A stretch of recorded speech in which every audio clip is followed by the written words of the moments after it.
পিরিয়ডের সময় যে পেইন হয় সেটা নিয়ে সবাই খুব চিন্তিত থাকেন, বিশেষত খুব অল্প বয়সী বাচ্চাদের মায়েরা। তারা কিছুতেই ব্যথার ওষুধ বাচ্চাকে দিতে চান না, যদিও মেয়েটি পিরিয়ডের ব্যথায় কষ্ট পায়।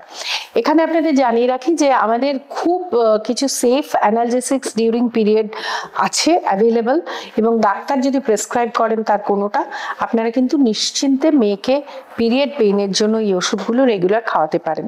ইনফ্যাক্ট আমরা দেখেছি যে পিরিয়ডের সময় যে ক্র্যাম্পটা হয়, সেই ক্র্যাম্পে যদি রেগুলার পিরিয়ডের 2-3 দিন আপনারা ব্যথা কমানোর ওষুধ দেন, তাহলে ধীরে ধীরে ওষুধ কিন্তু আর পরের দিকে প্রয়োজন হয় না, একটা কন্ডিশনিং হয়ে যায়।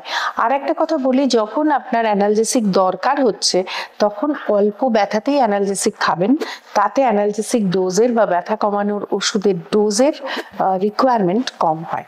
সুতরাং দরকার হলে খান ওষুধ, পেটে একটু গরম সেক দিন, আর ওষুধ নিয়ে অহেতুক ভয় পাবেন না। অন প্রেসক্রিপশন মেডিসিনস আর always safe even for long term use.